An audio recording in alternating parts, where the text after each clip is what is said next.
Quando o dia da paz renascer, quando o sol da esperança brilhar, eu vou cantar. Quando o povo nas ruas sorrir e a roseira de novo florir, eu vou cantar.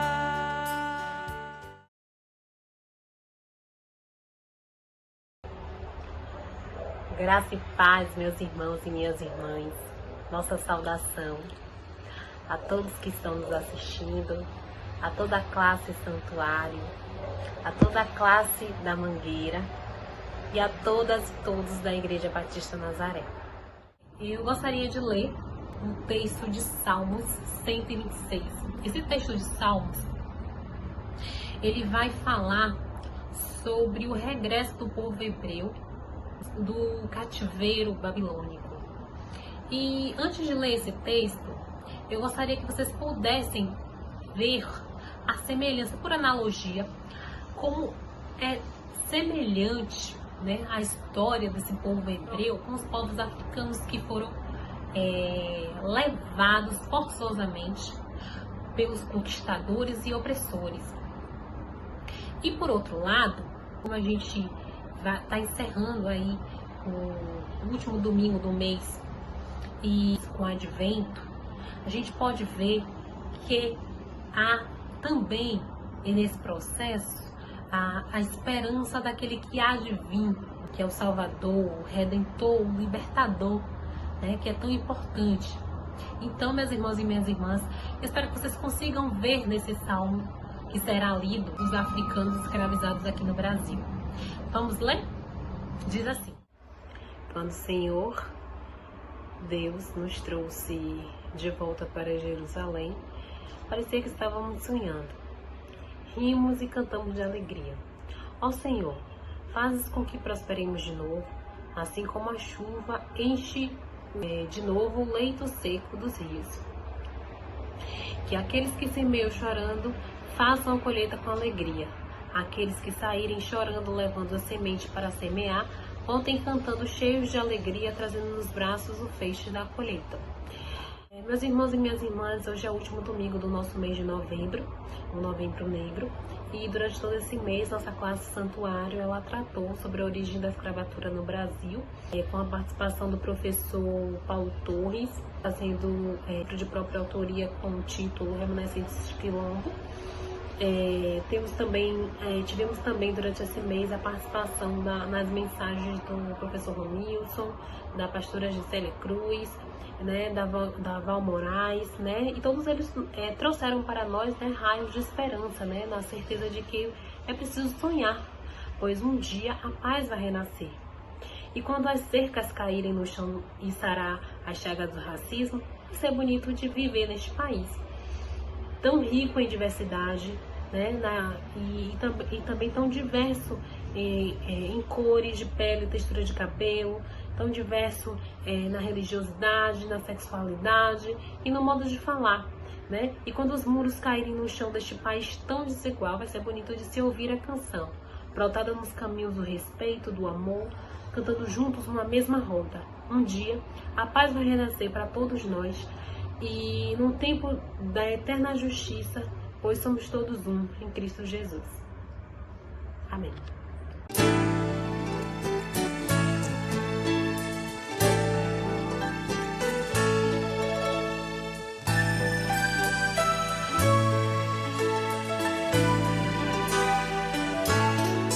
Quando o dia da paz renascer, quando o sol da esperança brilhar, eu vou cantar.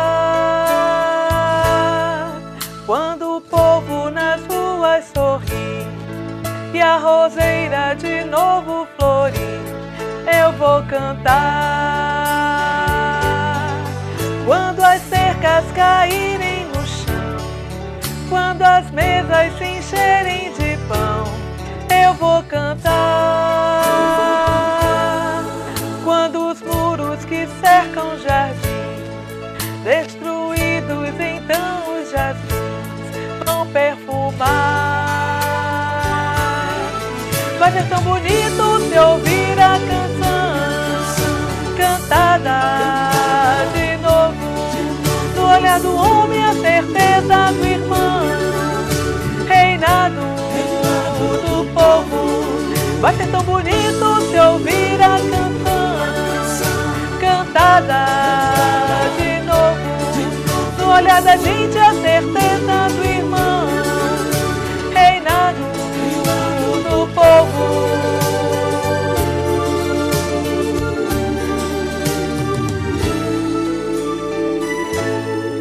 Quando as armas da destruição, destruídas em cada nação, eu vou sonhar. E o decreto que encerra a opressão, assinado só no coração, vai triunfar. Quando a voz da verdade se ouvir e a mentira não mais existir, será enfim tempo novo de eterna justiça, sem mais ódio, sem sangue ou cobiça, vai ser assim. Vai ser tão bonito se ouvir a canção, cantada de novo. No olhar do homem a certeza do irmão, reinado do povo. Vai ser tão bonito se ouvir a canção, cantada de novo. No olhar da gente a certeza do irmão, reinado do povo. Vai ser tão bonito se ouvir a canção, cantada de novo. No olhar do homem a certeza do irmão.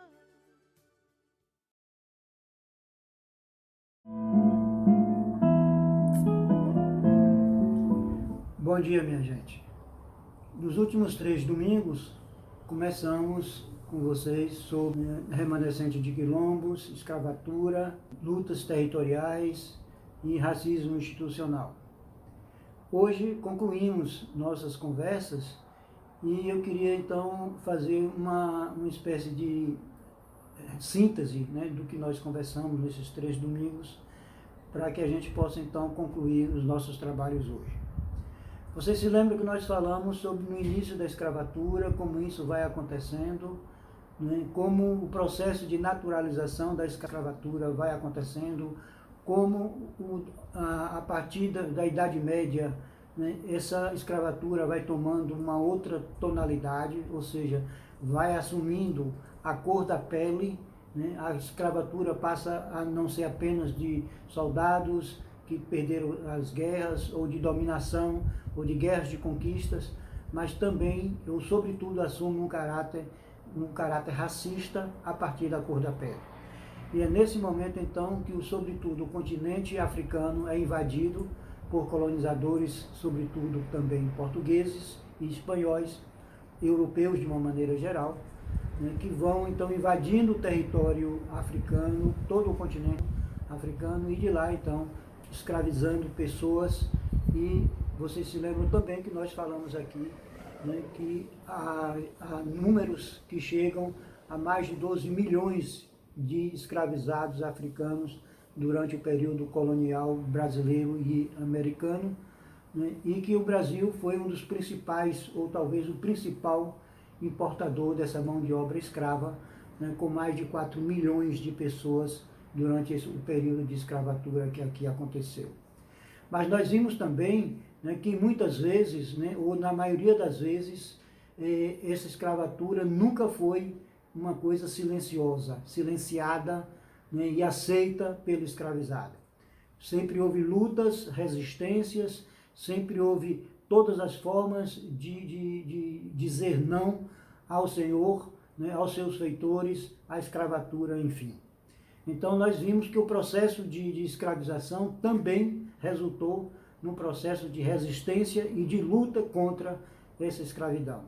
E os quilombos, né, foram a melhor representação dessa forma de resistência, né, porque os quilombos organizavam as pessoas, eram cidadelas, na verdade, e como Palmares, que chegou a ser chamado de República de Palmares, porque havia vários quilombos ali dentro daquele território, e nesse período também, né, de lutas e de resistências, né, os quilombos vão surgindo, mas também vão surgindo outras formas de lutas.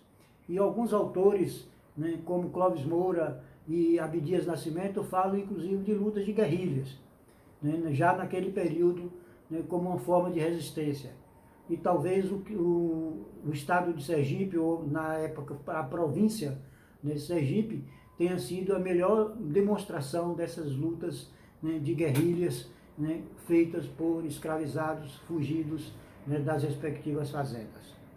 Mas hoje eu queria avançar um pouco mais, e como também temos alguns aspectos hoje também lúdicos, ou seja, também temos algumas outras coisas que envolvem, né, a cultura africana e a forma de resistência, não apenas de luta, mas também de demonstração, né, de suas qualidades e de sua cultura, da música, né, de outras formas de resistência e de evidenciar, né, a sua forma de vida também, né. Eu queria falar hoje também de um outro tipo de quilombo, que não é apenas os quilombos de resistência, né, e de lutas, a exemplo de Palmares.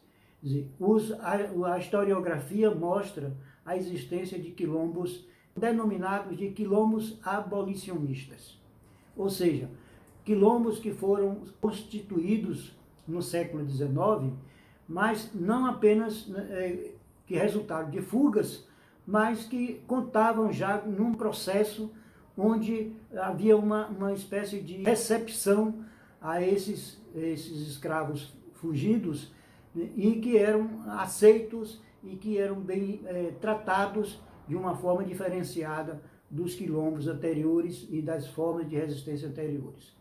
E 3 quilombos são muito exemplares na historiografia desse modelo de quilombo abolicionista. Em Jabaquara, em Santos, né, onde aconteceu, né, um quilombo que chegou a reunir mais de 20 mil escravos fugidos, né, e esses escravos fugidos, inclusive, contavam muito com o apoio da própria sociedade ali, né, da região, que contribuía para a permanência e a existência do quilombo. O quilombo de Petrópolis, no Rio de Janeiro, onde, segundo alguns historiadores, sobretudo Eduardo Silva, da Fundação Casa de Rui Barbosa, acena com a possibilidade, ou com quase a certeza, da conivência da princesa Isabel com esse quilombo instalado lá em Petrópolis, e que já foi também nesse modelo de negociação, de convivência, né, com a sociedade local. Mas eu queria mesmo chamar a atenção para um outro quilombo, também denominado de abolicionista, do qual resultou uma história bem particular.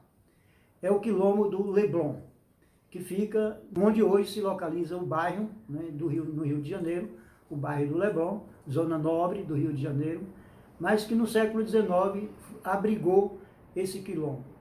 E a história desse quilombo é uma história muito interessante, porque ele surge, né, com todo o apoio, e mais do que isso, com a solidariedade e com a conivência absoluta de um comerciante português, né, o José Seixas Magalhães, né, e o Seixas, né, como ficou sendo conhecido, ele vai abrigar, né, os escravos fugidos, ele manter no seu sítio, no Leblon, né, centenas de escravos fugidos, e com uma peculiaridade. Era um comerciante português, fabricante de material de viagem, malas, sacolas, essas coisas, bem sucedido. Usava inclusive uma tecnologia já avançada para a época, na sua fábrica, que ficava no centro do Rio de Janeiro. E no sítio onde o Seixas abrigava os escravos, ele também plantava as camélias, né? Uma flor especial que não dava normalmente aqui no Brasil, né? Mas que ele cultivou lá nesse sítio. E com as camélias, ele conseguiu entrar no palácio, né, do governo imperial e semanalmente, segundo também, né, o Eduardo Silva, né, ele mandava para a princesa Isabel ramalhetes, né, braçadas de camélias, né, que eram produzidas por ele e pelos escravos fugidos. E essas camélias, né, na verdade, estavam presentes no escritório, no palácio, né, na capela, ou seja, as camélias produzidas pelos Seixas, né, elas tinham um lugar bem específico e bastante grande na vida e na vivência ali, né, da princesa Isabel. E aí a princesa Isabel também aí aparece como uma pessoa conivente com o quilombo e com os seus habitantes, e fazendo, vamos dizer, como se fosse vista grossa a tudo isso, e também sendo beneficiada pela produção feita, né, pelos Seixas e pelos escravizados. Aliás, além da conivência da princesa Isabel, né, o sítio dos Seixas era também um lugar que abrigava, inclusive com festas, vários abolicionistas. Então era frequentado normalmente por Joaquim Nabuco, por André Rebouças, né, por João Clape, né, por José do Patrocínio, ou seja, vários abolicionistas que faziam parte da Confederação, né, Abolicionista também frequentavam o sítio dos Seixas. E a história fala inclusive de várias festas, onde eles iam, sobretudo nos aniversários dos Seixas, né, reuniam todos esses abolicionistas, junto com, né, os escravizados fugidos, ou seja, com os quilombolas, né, e faziam festas que varavam as madrugadas. E como o bonde não ia até lá, né, eles tinham que fazer um grande percurso a pé até chegar no local onde podiam pegar, né, o transporte, que eram o bonde ainda puxado a animais, né? Eram carroças, né, puxadas a animais, né, mas que, né, não tirava dos abolicionistas, né, o fôlego, né, e a vontade, né, de participar e de frequentar o sítio dos Seixas. E o que é que acontece aí? Quer dizer, segundo, né, a historiografia, né, da época e dessa história, ele vai, o Seixas vai, inclusive, no dia que a princesa Isabel assina a Lei Áurea, ele vai, então, entrega um ramalhete de flores à princesa Isabel, e a caneta que ela teria assinado a lei, né, teria sido também uma oferta, né, do próprio Seixas. Mas o mais interessante dessa história toda é que 100 anos depois, né, dois baianos, né, Gil e Caetano Veloso, ao voltarem do exílio, depois de vários anos, né, fora do Brasil, no primeiro show que eles fazem aqui, eles tinham acabado de compor uma música, né, que eles denominaram As Camélias do Quilombo do Leblon, e cantaram nesse primeiro show, da volta do exílio, essa música, né, que foi, então, né, uma espécie de premiação à história da luta, né, dos escravizados lá do Leblon, e também uma homenagem, né, a todo o processo de libertação que aconteceu e o reatar, né, do compromisso de Gil e Caetano, né, com a liberdade e com os ares, né, que vão tomar conta aqui do Brasil, né, já naquele período do final da ditadura. Então era isso, eu agradeço todos esses domingos que a gente esteve aqui com vocês, né, que conversamos e que trocamos ideias, e espero que vocês tenham gostado, que a gente tenha conseguido passar alguma informação interessante, né, e o nosso livro está aí à disposição, né, trazendo os pormenores de tudo isso que nós falamos aqui. Então, muito obrigado a vocês todos e todas, e até uma próxima oportunidade.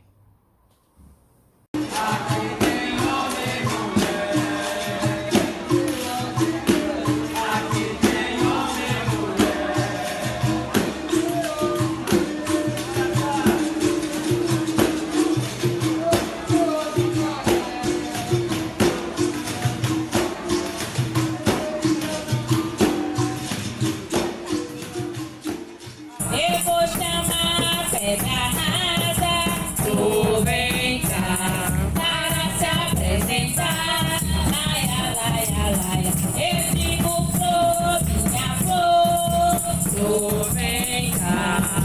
Flor, minha flor, laia, laia, laia. Eu vou chamar da cuia, tu vem cá para se apresentar. Laia, laia, laia. Eu digo flor, minha flor, tu vem cá. Flor, minha flor, laia, laia, laia. Eu vou chamar o terreiro, tu vem cá para se apresentar. Laia, laia. Eu digo flor, minha flor, tu vem cá. Flor, minha flor, laia, laia. Eu digo flor, minha flor, tu vem cá. Flor, minha flor, laia, laia. Eu vou chamar a agricultura, tu vem cá para se apresentar. Laia, laia. Eu vou chamar a cultura, tu vem cá para se apresentar. Laia, laia, laia. Eu vou chamar os artistas, tu vem cá para se apresentar. Laia, laia, laia. Cozida do mangalô, no tempo da minha avó, no tempo do meu avô, cabeça de Itapupeba. Cozida do mangalô, no tempo da minha avó, no tempo do meu avô. Se o rio tá cheio, o piau, passa por cima do pau. Tá cheio, o piau, passa por cima do pau, o piau. Foi uma boneca, foi uma boneca, foi uma boneca.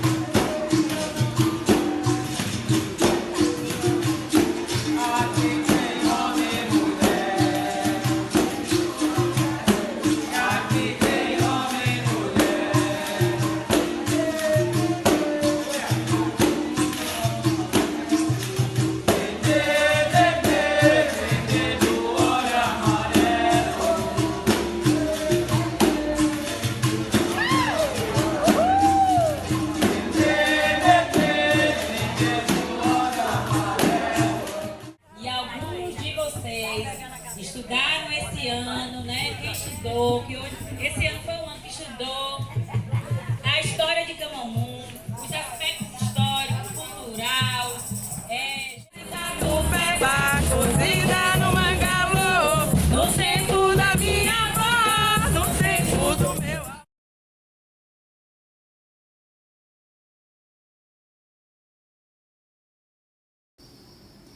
O homem escraviza o seu semelhante desde sempre. Na história da humanidade, a partir da Revolução Agrícola, quando o homem deixou de ser nômade e implantou a agricultura de sobrevivência, iniciou ali alguma forma de escravidão. Com o desenvolvimento dos povos e as conquistas de territórios, os prisioneiros de guerras eram transformados em escravos. Mesmo nas escrituras sagradas, podemos ver várias referências a pessoas escravizadas. Porém, existiam leis que obrigavam os senhores a libertar seus escravos após 6 anos de trabalho. Na narrativa bíblica da criação, temos que levar em conta que todos os seres humanos são feitos igualmente à imagem e semelhança de Deus. E os evangelhos revelam a suprema trajetória de uma obra redentora como um prenúncio do nascimento daquele que viria a ser o libertador, através do reino de Deus entre nós. Um Deus feito menino. Um menino com genealogia conhecida, com mãe conhecida, pai conhecido, família pobre, crescido no mesmo ambiente que qualquer outro menino de seu tempo. Moço sensível, determinado, amigo, companheiro, amoroso, amado, feliz e consciente de sua missão redentora. Ele estava no meio do seu povo e continua no meio de nós.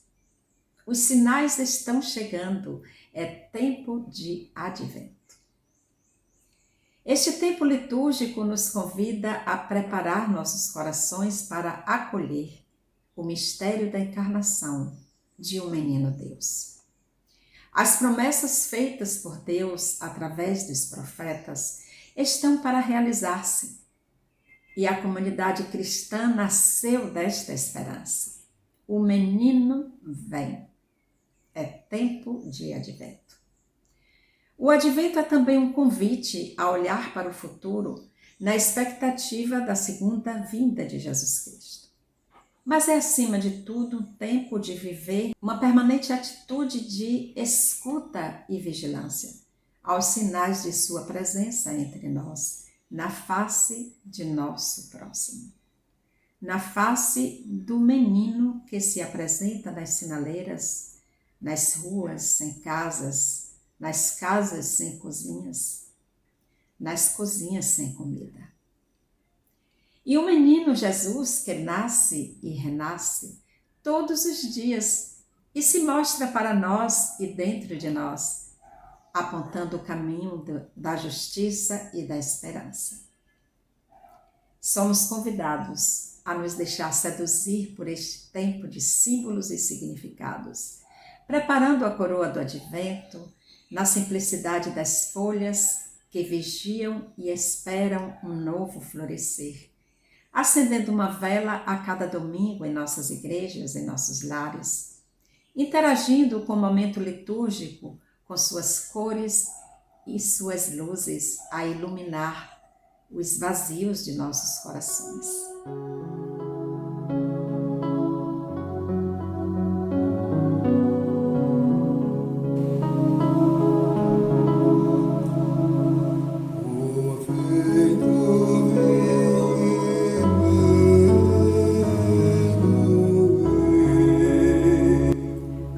Senhor, elevo a minha alma.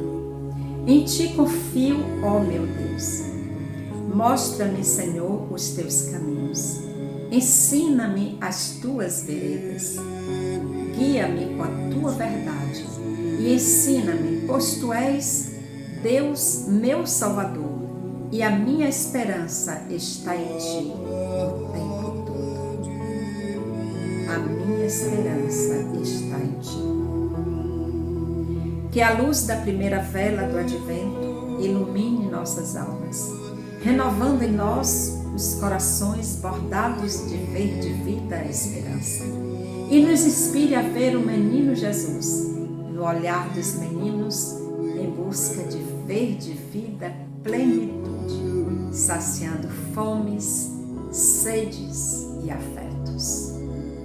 Amém.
Ao fazer a leitura da Bíblia Sagrada, encontramos alguns textos que falam de genealogia. Geralmente são textos longos, sem nenhum atrativo literário, e muitas vezes fazemos uma leitura rápida ou mesmo passamos a página. Genealogia é o estudo da origem das famílias e o rastreamento de suas linhagens. Uma genealogia identifica ordenadamente as gerações ancestrais e descendentes de um indivíduo ou de um grupo familiar, buscando determinar sua origem, rede de parentescos e sua evolução cronológica. É no Antigo Testamento que estão a maior parte das genealogias bíblicas. Grande parte delas estão nos livros de Gênesis e Crônicas e resume as principais gerações de Adão até Davi. No Novo Testamento encontramos apenas 2 listas genealógicas, e ambas se referem à genealogia de Jesus. Apesar de ter focos diferentes, ambos os textos confirmam a origem davídica de Jesus o Cristo. Entretanto, o que chama atenção na lista genealógica descrita no Evangelho de Mateus é a referência que ele faz a 5 mulheres. O que levou o evangelista Mateus, vivendo em uma sociedade patriarcal, incluir o nome dessas mulheres? Não sabemos ao certo. Alguns estudiosos afirmam que uma das possibilidades é o fato de que Mateus era um publicano, ou seja, um coletor de impostos, e por esta razão era desprezado pelo povo. As mulheres daquele tempo eram também desprezadas, tinham valor apenas para servir e procriar. Com estes sentimentos de rejeição, de alguma forma, Mateus se identifica com as mulheres e desejava mostrar que o Messias veio ao mundo para salvar a todos e todas. Durante os domingos do Advento, 5 mulheres nazarenas contarão as histórias das 5 mulheres presentes na genealogia de Jesus, segundo o Evangelho de Mateus: Tamar, Raabe, Ruth, Batseba e Maria. Serão as personagens e vamos reconhecê-las sob o olhar de Dalva Monteiro, Jeane Lordelo, Nilza Della Fonte, Verônica Santana e Meire Arapiraca.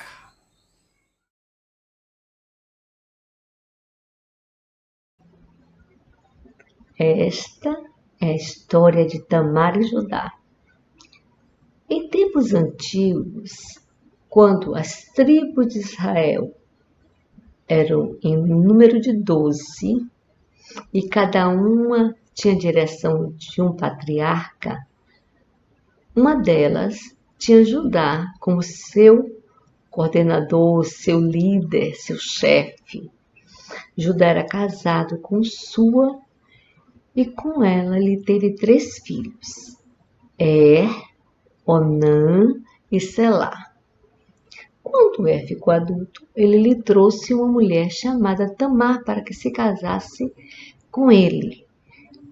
Tamar era uma mulher muito especial. Especial e muito significativo também era seu nome, que significava palmeira, tamareira. Pois bem, infelizmente, não tinha um bom comportamento. E segundo a tradição já vista, o Senhor Yahvé o matou porque não se agradou do que ele fazia.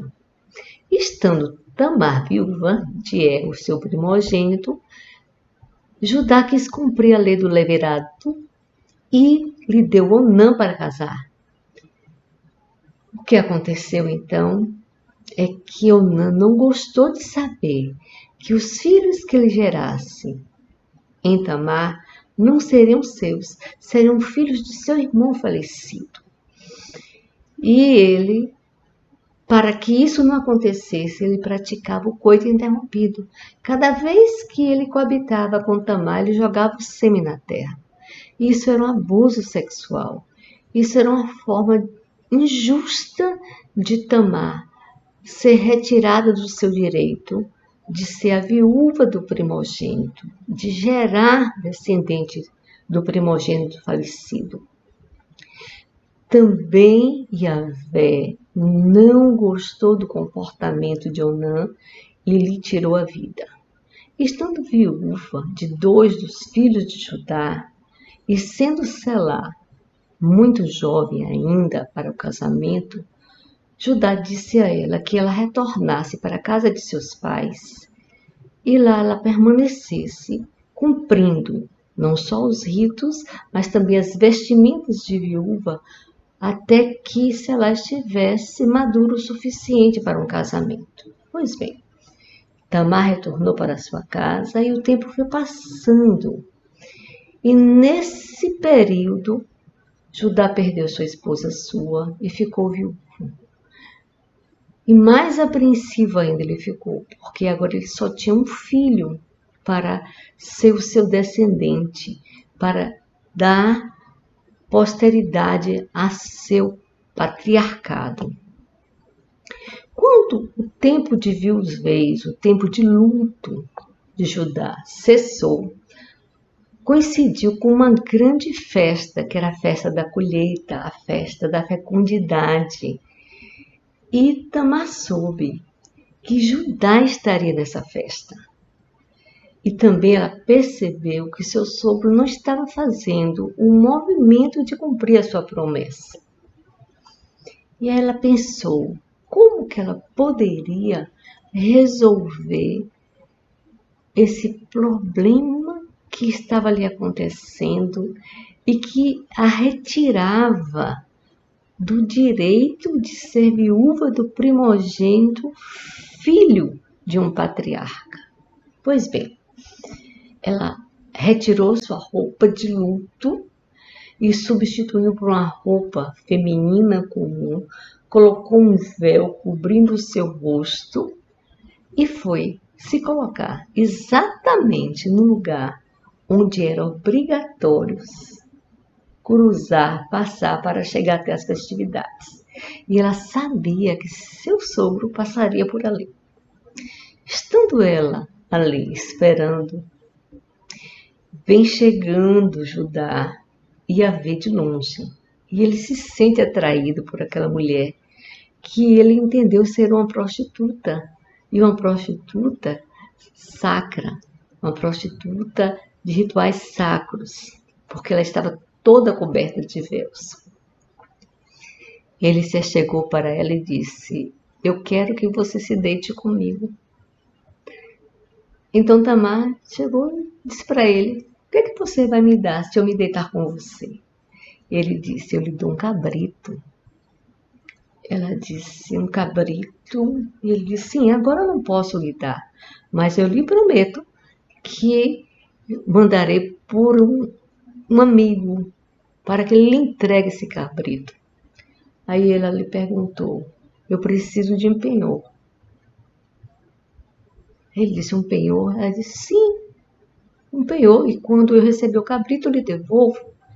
Ele disse: o que é que você deseja com um penhor? Ela respondeu: o sinete, o cordão e o cajado. Ele pegou os 3 e entregou para ela. Então, eles se retiraram da estrada e dormiram juntos. Acontece que Tamar engravidou imediatamente desse primeiro contato com Judá. Ela se levantou no outro dia, foi para sua casa e Judá foi até a festividade, entregou o cabrito a um amigo e disse: vai entregar a uma mulher que fica parada na estrada antes de chegar a este local. O amigo foi a este local onde Tamar deveria estar, né? Mas não encontrou ninguém. Perguntou às pessoas que estavam ali ao redor e ninguém sabia dessa mulher, dessa prostituta sacra de rituais. Ninguém, não, aqui para quem nunca ouve dessa mulher. Pronto. O amigo retornou para ajudar e disse que não encontrou a mulher.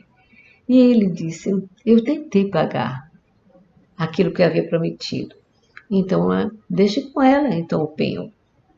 E o tempo foi passando e os sinais de gravidez foram aparecendo no corpo de Tamar. Logo, toda a vizinhança começou a fazer comentários, e esses comentários chegaram até Judá. Judá, quando soube, ficou extremamente indignado e disse que ela seja queimada. Ora, ser queimada para as mulheres que adulteravam, que traíam a viuvez, era um castigo para filhas de sacerdotes, porque as mulheres comuns, elas eram apedrejadas. Quando a turba chegou para levar Tamar para que ela fosse queimada, ela pegou o cajado, o cordão e o sinete e disse: do dono, do possuidor desses 3 sinais de pertencimento, eu estou grávida. Quando Judá recebeu aquele material, ele percebeu que Tamar estava trazendo para ele uma mensagem muito importante. O sinete era o seu sinal pessoal intransferível. O seu cordão trazia a sua autoridade. E o seu cajado significava o seu senhorio, o seu poder, a sua prosperidade. E aí ele percebeu e disse: ela foi mais justa do que eu, porque ela fez cumprir o seu direito que eu não estava querendo cumprir. De sorte que Tamar foi para a casa de Judá, cumpriu-se o tempo da gestação e ela teve gêmeos. Ela teve 2 filhos e o nome dos filhos dela foram Pérez e o outro Zerá. Pérez é o filho primogênito e dele vem a descendência chegando até Jesus Cristo.